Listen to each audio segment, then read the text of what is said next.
Assalamualaikum warahmatullahi wabarakatuh. Selamat malam semuanya. Perkenalkan kami dari kelompok 9 dengan mata kuliah Praktikum Biokimia dan dosen pengampu Bu Irma Ratna Kartika, Magister of Science and Technology. Pada kesempatan kali ini kami akan menjelaskan secara mendetail apa itu enzim. Oke, bisa di next. Sebelumnya, kami akan memperkenalkan anggota kami terlebih dahulu. Yang pertama adalah Sivanita Putri dengan NIM 13076200075. Lalu ada saya sendiri, Muhammad Fikri Ramadan dengan NIM 13076200049. Dan yang terakhir ada Yulia Rahma dengan NIM 13076200028. Oke, bisa di next.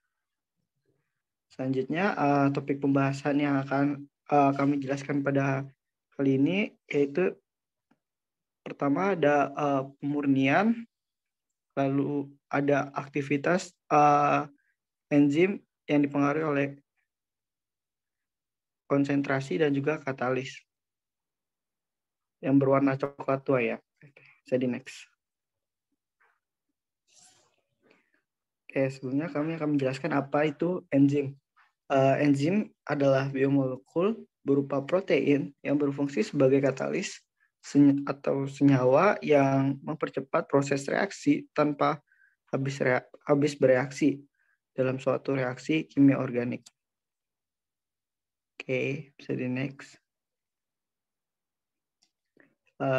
Lalu selanjutnya ada pengertian enzim menurut beberapa para ahli. Seperti pertama ada Podjadi dan Supriyanti pada tahun 2006.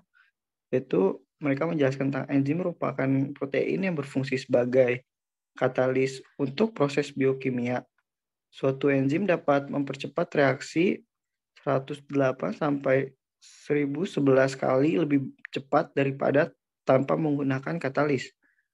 Lalu pada tahun 1878, menurut Kuhne, enzim berasal dari kata indenzim yang berarti sesuatu di dalam ragi. Berdasarkan penelitian, maka dapat disimpulkan bahwa enzim adalah suatu protein yang berupa molekul-molekul besar. Lalu pada tahun 2015, Supriyatna menjelaskan enzim adalah biokatalisator yang berfungsi sebagai katalis dalam fungsi biologis. Secara umum, enzim menghasilkan kecepatan, spesifikasi, dan kendali pengaturan terhadap reaksi dalam tubuh. Oke. Selanjutnya akan dijelaskan oleh teman saya. Baik, terima kasih Fikri. Selanjutnya kita akan membahas tentang sejarah enzim. Nah, enzim ini sendiri berawal dari tokoh Anselme Payen. Ini merupakan seorang kimiawan Prancis yang merupakan sebagai ilmuwan pertama yang menemukan sebuah enzim yaitu diastase. Namun sebelum itu pada akhir abad ke-17 dan awal abad ke-18 itu telah beberapa proses itu sudah melibatkan enzim seperti proses pencernaan daging oleh sekresi lambung dan juga pemecahan pati menjadi gula. Kemudian pada tahun 1878 seorang ahli fisiologi Jerman Wilhelm Kuhne ini pertama kali menggunakan istilah enzim yang berasal dari bahasa Yunani yang artinya dalam bahan pengembang atau dalam ragi. Dan pada tahun 1997, Edward Buchner ini mulai merangkai makalah ilmiah tentang ekstraksi ragi dan dia telah melakukan beberapa eksperimen di Universitas Berlin sehingga ia menemukan bahwa fermentasi gula oleh ekstraksi ragi ini akan tetap berjalan meskipun tidak adanya sel ragi yang masih hidup di dalam campuran tersebut. Kemudian pada tahun 1926 seorang James B. Sumer ini berhasil mengkristalisasi enzim urase dan menunjukkan bahwa enzim ini merupakan protein murni. Kemudian ia kemudian melakukan hal serupa terhadap enzim katalase pada tahun 1937. Kemudian biokimiawan AS John Howard Northrop dan juga Weldon Meredith Stanley ini pada tahun 1937 secara pasti menunjukkan bahwa protein murni dapat menjadi enzim melalui penelitiannya terhadap enzim-enzim pencernaan yaitu pepsin, tripsin, dan kimotripsin. Dan Sumner, Ropner, dan Randall ini telah meraih penghargaan Nobel Kimia pada tahun 1946. Selanjutnya akan dijelaskan oleh teman saya.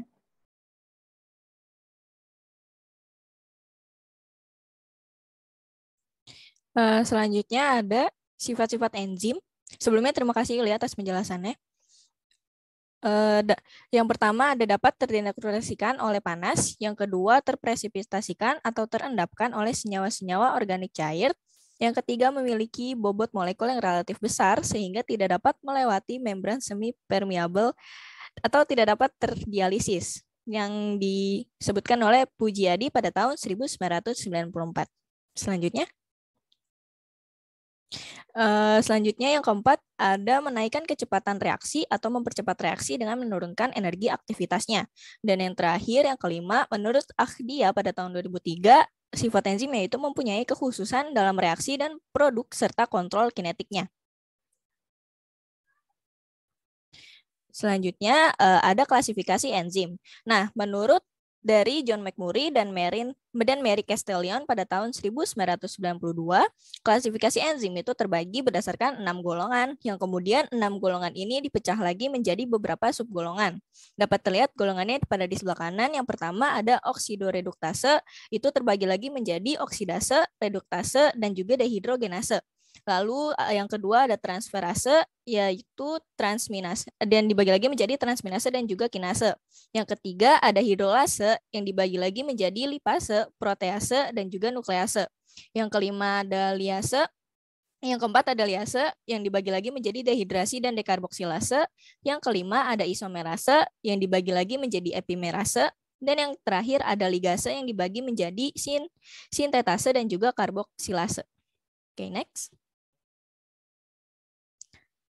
Selanjutnya, berat molekul enzim. Nah, berat molekul enzim ini biasanya memiliki berat molekul berkisar kurang lebih 12.000 hingga 1 juta lebih. Dan oleh karena itu, enzim ini berukuran amat sangat besar dibandingkan dengan substrat atau gugus fungsional targetnya.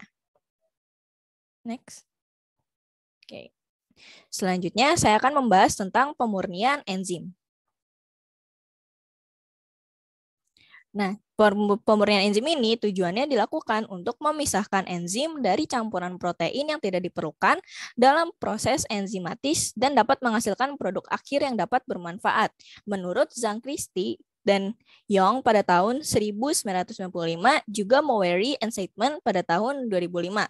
Untuk metodenya sendiri, metode pemurnian enzim dapat dilakukan yaitu dengan pengendapan, filtrasi membran, kromatografi adsorpsi, kromatografi afinitas, ataupun filtrasi gel yang dijabarkan oleh Smith pada tahun 1993. Selain itu, Leininger pada 1995 juga berpendapat bahwa untuk menentukan metodenya itu bisa dilihat dari sifat-sifat enzimnya sebagai protein yang berbeda seperti kelarutannya, muatan, ukuran, ataupun berat molekul protein tersebut. Oke, next. Selanjutnya saya akan membahas tahapan pemurnian enzim. Nah, secara umum ini tahapan pemurnian enzim itu dibagi menjadi 3 tahap, yaitu ada ekstraksi, fraksinasi, dan juga pemengkatan. Nah, di tahap ekstraksi ini atau yang dikenal dengan sebagai tahap isolasi itu bertujuan untuk memisahkan biomasa sel serta senyawa pengotornya yang berasal dari media pertumbuhan. Nah, menurut video ajar yang dibuat oleh Ibu Rindia Maharini Putri, dosen program studi kimia ITB, dalam mengisolasi enzim kita harus terlebih dahulu apakah enzim tersebut merupakan enzim intraseluler atau enzim ekstraseluler. Jika dia termasuk enzim intraseluler, maka akan diisolasi dengan pemecahan secara mekanis terlebih dahulu seperti di blender, baru kemudian dilakukan secara kimiawi ditambahkan dengan buffer fosfat. Yang kedua, apabila enzim tersebut merupakan enzim ekstraseluler, maka diisolasi dengan cara sentrifugasi. Nah, untuk mengetahui apakah enzim tersebut merupakan intra ataupun ekstraseluler, kita bisa melakukan terlebih dahulu uji aktivitas enzimnya. Lalu selanjutnya ada tahap fraksinasi. Nah, tahap ini dilakukan untuk memisahkan partikel non-enzim yang tercampur dengan enzimnya. Tahap ini dilakukan dengan cara persipitasi atau dengan pengendapan partikel tanpa menggumpalkan si enzim tersebut. Nah, menurut Suhartono di tahun 1989, senyawa yang digunakan adalah amonium sulfat, asam askorbat, garam-garam kalsium, serat selulosa, sistein, tanah diatomegalatin, asam fosfat, garam Na-fosfat, Na-sulfat, dan juga Na-sitrat. Dan yang terakhir yaitu pemurnian enzimnya sendiri itu bisa dilakukan dengan 3 cara, yaitu dengan dialisis, kromatografi, atau elektrofotolisis. Nah, menurut Angki pada tahun 2011, dialisis ini digunakan untuk menghilangkan garam-garam yang terikat pada endapan protein, dan selanjutnya enzim garam bebas tersebut menurut Dewi pada tahun 2006 dapat dimurnikan juga dengan metode kromatografi dan elektrofotolisis. Next. Selanjutnya, saya akan membahas pemurnian enzim dengan membahas penelitian yang dilakukan oleh Etik Maftuah pada tahun 2012 yang berjudul Proses Pemurnian Enzim dari Nitrococcus sp dalam penguraian histidin menjadi histamin. Berikut adalah teori singkatnya. Yang pertama, umumnya enzim diproduksi di dalam sel dan beberapa diekstrak melalui dinding sel, juga dapat berfungsi di luar sel. Terdapat 2 tipe enzim, yaitu enzim intraseluler dan enzim ekstraseluler, menurut Aulaniam pada tahun 2004. Yang kedua, histamin terbentuk dari perombakan histidin dalam makanan yang terjadi karena aktivitas bakteri penghasil enzim histidin dekarboksilase, yaitu menurut Taylor dan Behling pada tahun 1982. Yang ketiga yaitu dalam metode pengendapan, pemurnian awal dilakukan dengan penambahan garam amonium sulfat. Nah, penambahan garam ini bertujuan untuk memberikan pengaruh terhadap kelarutan enzim, yaitu menurunkan kelarutan enzim di dalam air atau melakukan salting out, menurut Voigt and Voigt pada tahun 1990. Yang terakhir yaitu prinsip dialisis adalah difusi zat terlarut melalui membran semipermeable ketika membran menjadi batas antara 2 larutan yang berbeda konsentrasinya. Nah, molekul dengan jari-jari molekul yang lebih besar dari ukuran pori akan tertahan seluruhnya, sedangkan yang berjari-jari kecil yang lebih kecil akan lolos. Ini berdasarkan skop pada tahun 1994. Next. Tujuan dari penelitian ini yaitu yang pertama untuk mengetahui pemurnian enzim histidin dekarboksilase dari Nitrococcus sp, yang kedua untuk menganalisis proses pemurnian enzim dari Nitrococcus sp, yang ketiga mengetahui aktivitas enzim Nitrococcus sp terhadap penguraian kadar histamin. Boleh di next. Alat-alat dan bahan yang digunakan bisa dilihat pada slide yang tertera. Next. Nah, prosedur kerja yang pertama yaitu kita akan mengekstraksi enzimnya terlebih dahulu, yaitu dengan cara menginokulasi kultur cair isolat bakteri pada Erlenmeyer dengan menggunakan media TSB, kemudian diinkubasi dengan suhu 37 derajat Celcius selama 24 jam. Yang kedua, kemudian disentrifugasi dengan alat ultrasentrifuge dengan kecepatan 12.000 rpm selama 15 menit dengan suhu 4 derajat Celcius. Yang ketiga, supernatan yang sudah dipelore tadi merupakan crude enzim. Nah, sedangkan endapannya itu merupakan zat-zat pengortor yang nantinya tidak diinginkan. Yang terakhir, dilakukan pengujian kadar histamin, konsentrasi protein, juga berat molekul dengan metode SDS-PAGE. Next. Selanjutnya yaitu prosedur kerja untuk pemurnian enzimnya. Yang pertama, diambil supernatan yang tadi sudah dibentuk 100 ml, kemudian ditambahkan amonium sulfat 30%, 40%, 50%, 60%, juga 70%, disertai pengadukan dengan stirrer secara perlahan sampai homogen. Yang ketiga, disimpan pada suhu 4 derajat Celcius selama 10 menit. Kemudian, campuran disentrifugasi dengan kecepatan 10.000 rpm pada suhu 4 derajat Celcius selama 10 menit, yang nantinya akan dihasilkan endapan berupa pelet. Nah, nantinya dilakukan pengujian kadar histamin, konsentrasi protein, berat molekul dengan metode SDS-PAGE. Boleh di next. Nah, selanjutnya yaitu prosedur kerja untuk melakukan dialisis. Yang pertama, pelet yang sudah dihasilkan tadi ditambahkan 10 ml buffer fosfat 0,1 m pH 7, kemudian dimasukkan ke dalam kantong selofan ukuran 10 kilodalton, dijepit tiap ujungnya, Kemudian didialisis dengan cara direndam dalam 1 liter buffer fosfat 0,05 m pH 7 selama 1 malam. Kemudian hasil dialisis tersebut dimasukkan ke Eppendorf sebanyak 0,5 ml, ditambahkan etanol dingin dengan perbandingan 1:1, kemudian dihomogenkan, didiamkan selama kurang lebih 1 jam pada suhu 4 derajat Celcius. Kemudian disentrifugasi dengan kecepatan 12.000 rpm, suhu 4 derajat Celcius selama 14 menit. Lalu dialisis metabolit yang diperoleh, dikeringkan dan disimpan pada suhu 4 derajat Celcius, dan dilakukan pengujian kadar histamin, konsentrasi protein, dan juga berat molekul dengan metode SDS-PAGE. Oke, next. Selanjutnya saya akan membahas hasil dan pembahasan yang dari penelitian yang telah dilakukan. Di sini bisa dilihat hasil dari sampel metabolit nitrococcus dari ekstrak enzim yang pertama. Kemudian ada sampel presipitat setelah dilakukan dengan penambahan garam sulfat, dan juga ada sampel diasilat, yaitu setelah dilakukan dialisisnya. Oke, next. Selanjutnya yaitu hasil uji dari hasil kadar histaminnya. Diagram batang hasil kadar histamin pada metabolit, presipitat, dan diasilat menunjukkan tingkat kemampuan sampel dalam menguraikan histidin menjadi histamin. Semula itu metabolit atau sikrut enzim dilakukan pemurnian dengan proses presipitasi dan dialisis. Nah, kadar histamin dari diasilat lebih tinggi dibandingkan dengan kadar histamin dari metabolit atau crude enzim.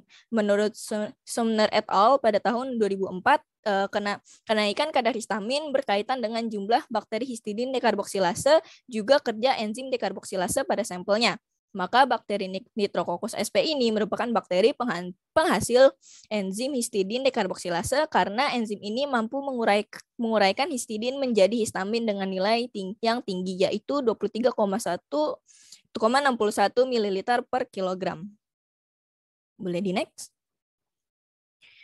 Selanjutnya yaitu hasil uji konsentrasi protein. Nah, berdasarkan diagram di samping, konsentrasi protein diasilat itu menghasilkan sebesar 0,57 mg per mililiter, lebih tinggi dibanding nilai konsentrasi metabolit atau crude enzim Nitrococcus sp yang mempunyai besar senilai 0,019 mg per mililiter.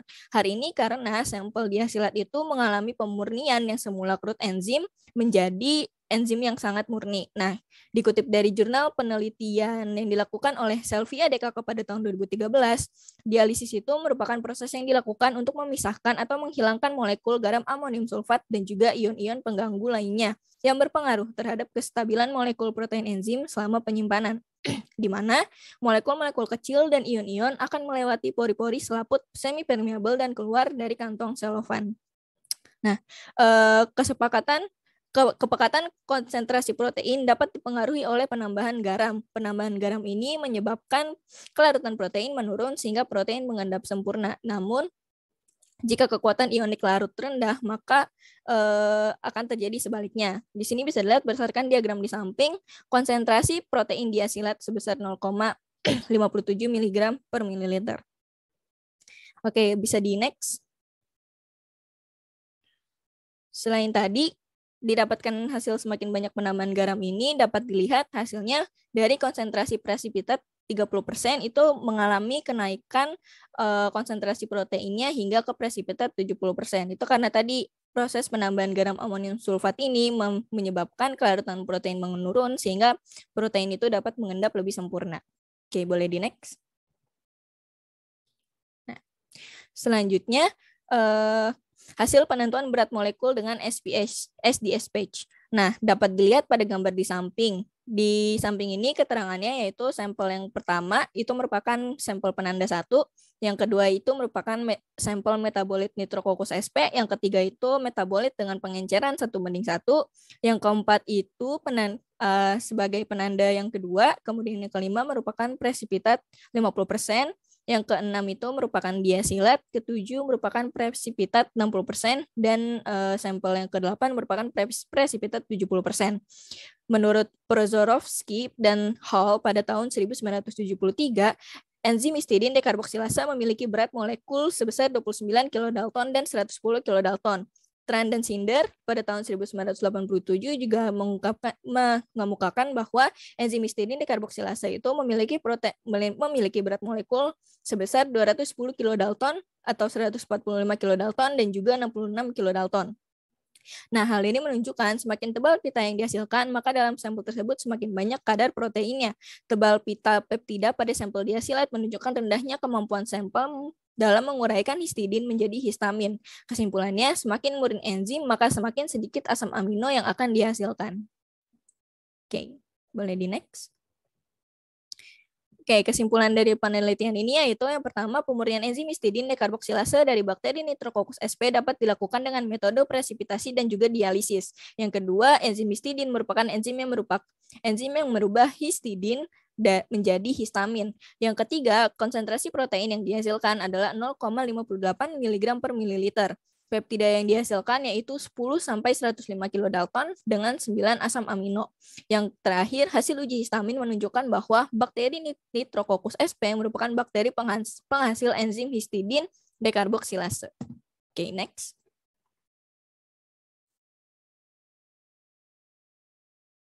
Faktor kesalahan dan tindak pencegahannya, yang pertama ada alat yang masih terkena kontaminan. Hal ini bisa dicegah dengan membersihkan alatnya. Yang kedua ada perhitungan tidak akurat, yaitu bisa dengan melakukan lebih teliti dalam melakukan perhitungan dan pengukuran bahan. Yang terakhir, pengembangbiakan bakteri yang tumbuh secara tidak optimal. Hal ini bisa dicegah dengan memilih media yang tepat untuk mikrobiologi yang akan dikembangkan tersebut. Oke.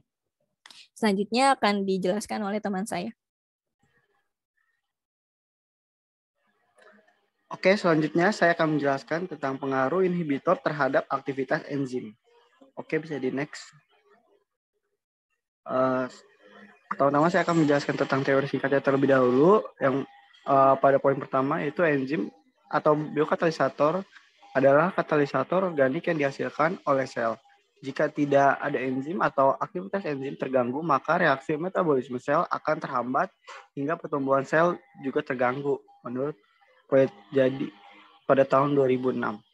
Oke, pada poin 2 yaitu enzim dapat dihambat sementara atau tetap oleh inhibitor berupa zat kimia tertentu. Zat kimia tersebut merupakan senyawa selain substrat yang biasa terikat pada sisi aktif enzim atau substrat normal, sehingga antara substrat dan inhibitor terjadi persaingan untuk mendapatkan sisi aktif. Menurut Campbell pada tahun 2000. Lalu pada poin ketiga itu terdapat dua macam inhibitor. Yang pertama ada inhibitor yang bersifat irreversible dan yang kedua adalah yang bersifat reversible. Untuk yang reversible dibagi lagi menjadi dua, yaitu yang bersifat kompetitif dan non-kompetitif. Sebentar, jadi yang kompetitif, inhibitor kompetitif adalah molekul penghambat yang cara kerjanya bersaing dengan substrat untuk mendapatkan sisi aktif enzim. Sedangkan inhibitor non-kompetitif, yaitu inhibitor non-kompetitif adalah molekul penghambat enzim yang bekerja dengan cara melekatkan diri pada luar sisi aktifnya. Oke, bisa di next. Selanjutnya ada tujuan. Yang pertama, untuk memahami pengaruh inhibitor terhadap aktivitas enzim, lalu menentukan adanya kandungan amilum pada sampel dengan uji iodin, lalu menentukan adanya gula pereduksi pada sampel dengan uji Benedict. Oke, bisa di next. Untuk alat dan bahannya, seperti yang terlampir pada slide, bisa dibaca ya. Oke, di next. Untuk prosedur kerjanya, yang pertama dilarutkan 2 ml larutan saliva dengan 8 ml aquades dicampurkan dengan baik.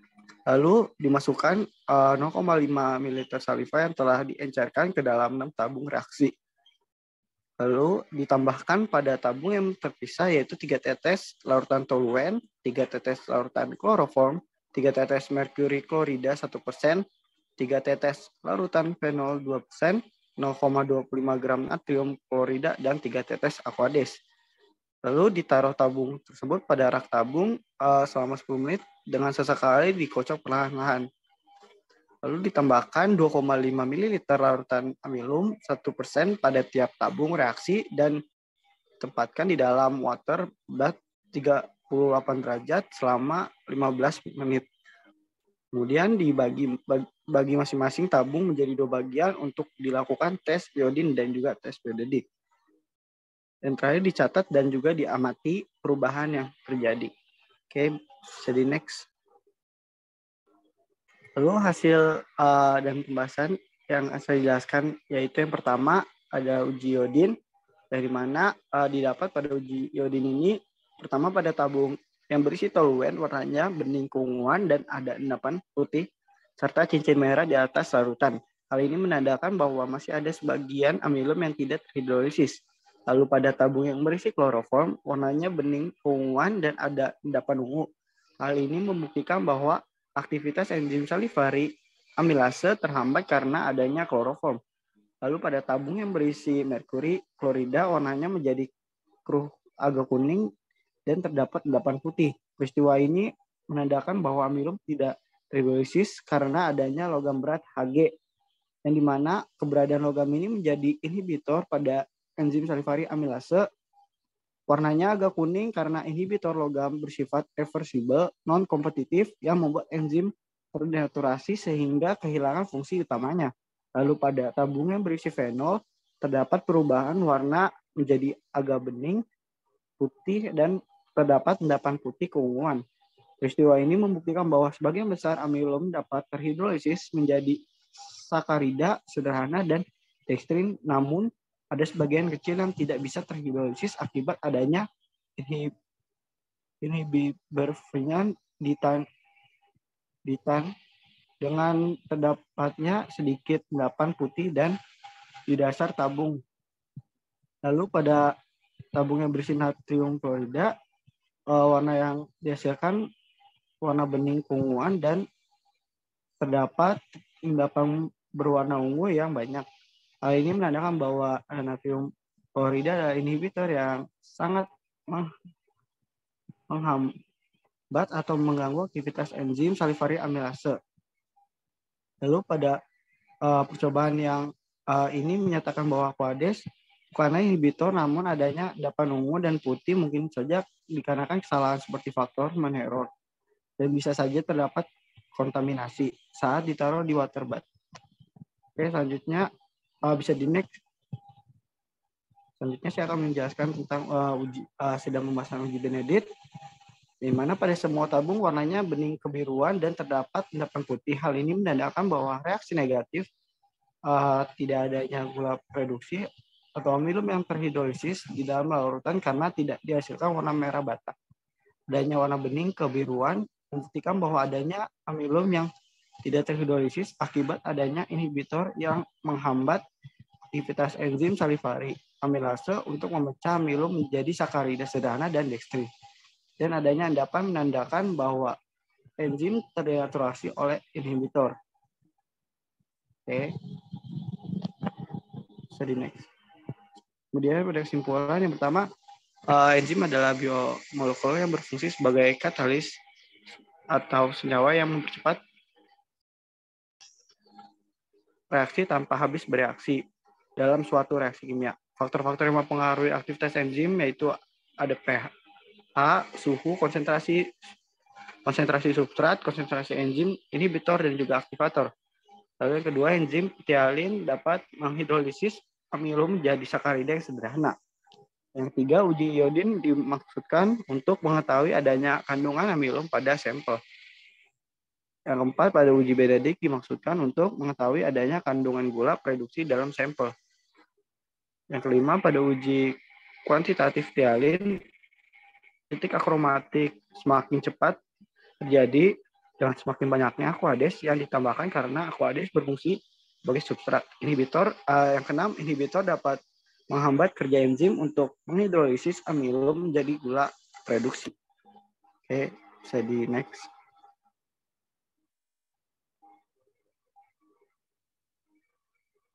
Lalu ada faktor kesalahan dan tindak pencegahannya. Yang pertama, perhitungan yang tidak akurat dan juga pengukuran senyawa yang tidak pas bisa dicegah dengan lebih teliti dalam perhitungan dan juga pengukuran dalam mengambil senyawa yang dibutuhkan.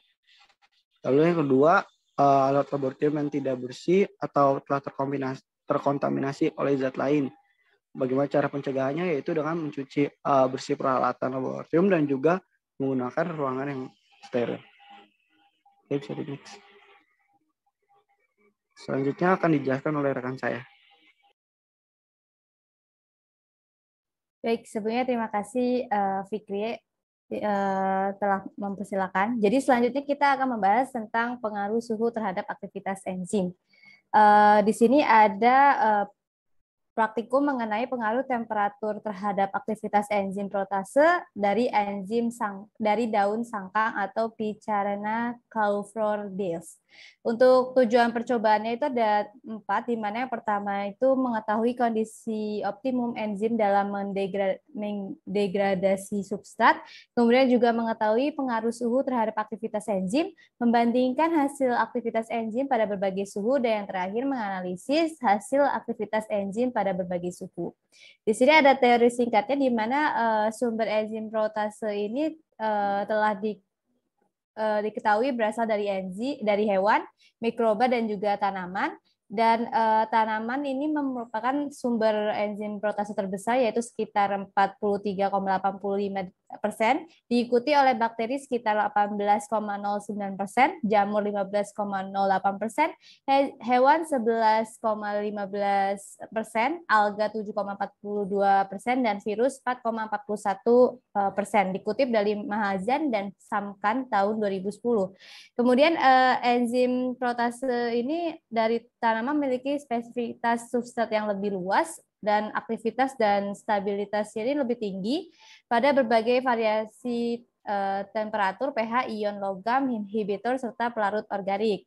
Dan daun sangkang ini sendiri adalah suatu tanaman yang diindikasi mengandung enzim protase, dan biasanya daun sangkang ini digunakan oleh masyarakat suku Dayak dan Melayu sebagai pengepuk daging dan juga penyedap makanan.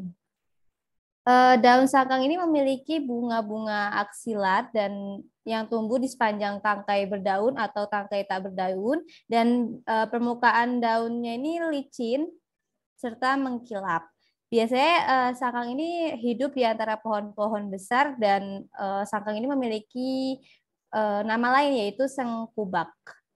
Atau kalau nama latinnya adalah Picanera caulifloriensis dari keluarga Meniperaceae. Kemudian untuk bahan dan alat yang digunakan, untuk alatnya ada gelas, blender, mikropipet, penganas air, sentrifus, centrifugometer genesis, kemudian juga yang terakhir ada termometer. Untuk bahannya ini sendiri ada daun sangkang, aquades, kasein, tirosin, amonium sulfat, dan yang terakhir adalah asam trichloroacetat atau TCA. Di sini ada 3 tahap dalam prosedur kerja. Yang pertama ada preparasi ekstrak kasar enzim, kemudian ada juga pengujian aktivitas protase, dan yang terakhir adalah penentuan temperatur optimum enzim protase. Untuk tahap yang pertama yaitu preparasi ekstrak kasar enzim, ini yang pertama sekitar kurang lebih 200 gram daun sangsang ini homogenisasi dengan 1 liter buffer fosfat pH 7 selama kurang lebih 15 menit pada temperatur ruang, dan kemudian disaring. Kemudian akan terdapat endapan dan juga filtrat, di mana endapannya ini akan dibuang, dan filtrat ini akan ditambahkan amonium sulfat pada tingkat kejenuhan 50% dan distriller pada temperatur 4 derajat Celcius selama kurang lebih 20 menit. Kemudian setelah itu 20 menit sampai tercampurnya rata. Setelah itu sampel lalu disentrifus pada temperatur 4 derajat Celcius dengan kecepatan 4000 rpm selama kurang lebih 15 menit, dan nantinya endapan yang terbentuk ini akan dilarutkan dalam 0,5 ml larutan 0,05 molar buffer fosfat pH 7 dan digunakan sebagai ekstrak kasar enzim protase daun sangkang. Untuk filternya tidak digunakan, jadi bisa dibuang atau mungkin bisa disimpan untuk penelitian yang lain. Kemudian kita masuk ke tahap kedua, yaitu pengujian aktivasi protase. Ini dilakukan menggunakan metode Engel et al. Untuk metode Engel et al. Ini akan dibahas lebih rinci di bagian pembahasan, di mana di sini sebanyak 0,1 ml larutan enzim ditambahkan dengan 0,1 ml larutan 0,05 molar buffer fosfat pH 7, kemudian preinkubasikan pada temperatur 37 derajat Celcius selama kurang lebih 5 menit. Kemudian nantinya ditambahkan 0,1 ml substrat dan diinkubasi pada temperatur 30 derajat Celcius selama kurang lebih 10 menit. Nah, nantinya reaksi ini akan dihentikan dengan penambahan 0,2 ml asam trikloroasetat atau TCA tadi dengan konsentrasi 0,4 molar dan disentrifus. Kemudian hasil ini sebanyak 0,2 ml filtrat hasil sentrifus tadi ditambahkan dengan 1 ml natrium karbonat 0,5 molar dan kemudian dipreinkubasi selama kurang lebih 10 menit dan kemudian ditambah dengan 1 ml reagen minhidrin dan diamkan selama kurang lebih 30 menit.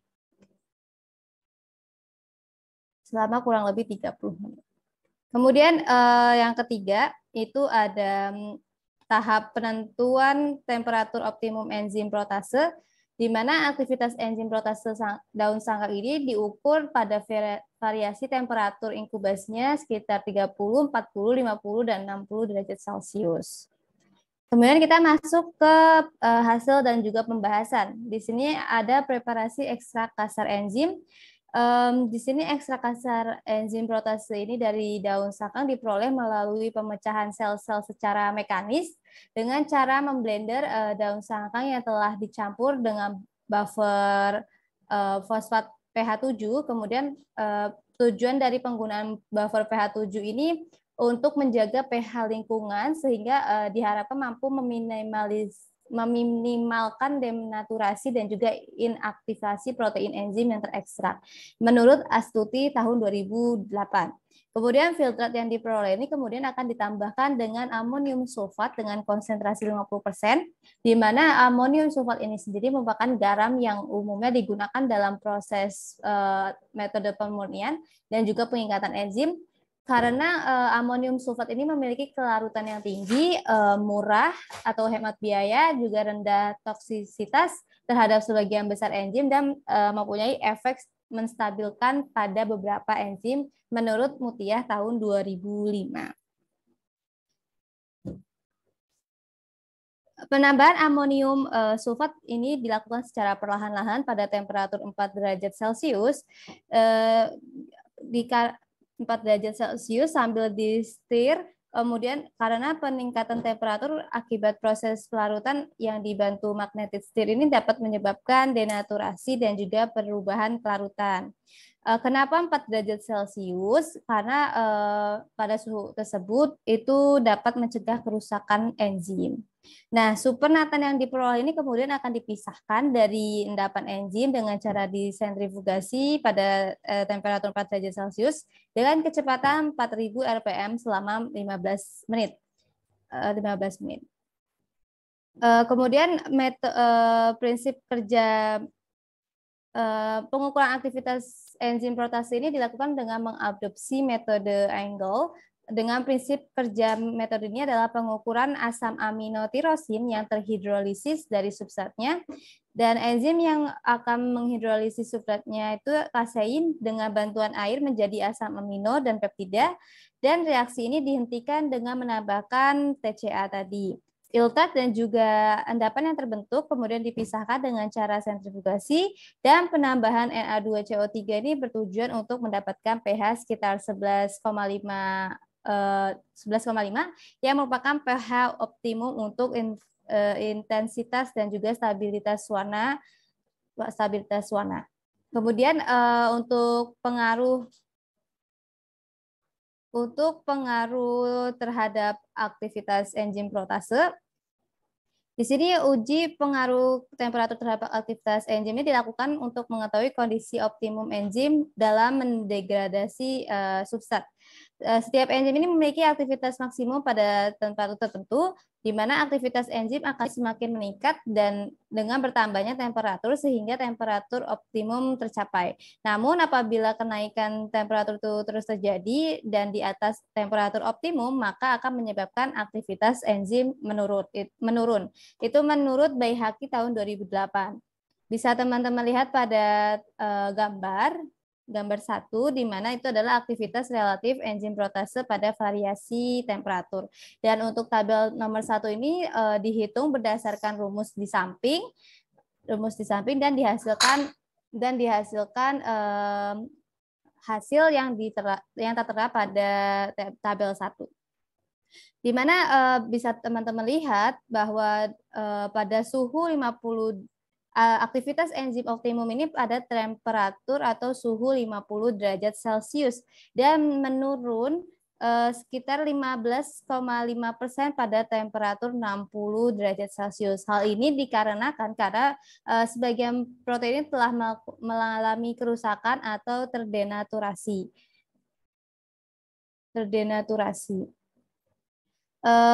Temperatur lingkungan ini yang meningkat di sekitar enzim akan menyebabkan putusnya ikatan hidrogen, ikatan ion dan atau interaksi hidrofobik sehingga struktur tersier enzim ini berubah dan menyebabkan struktur lipatan enzim membuka pada bagian permukaan sehingga sisi aktif enzim berubah yang mengakibatkan terjadinya penurunan aktivitas enzim. Itu menurut Whittaker tahun 1994. Kemudian bisa teman-teman lihat pada aktivitas enzim di suhu bawah temperatur optimum yaitu 30 dan 40 derajat Celcius, di mana aktivitas enzim secara berurutan itu sebesar 0,8860 dan juga 0,9986 U per mililiter.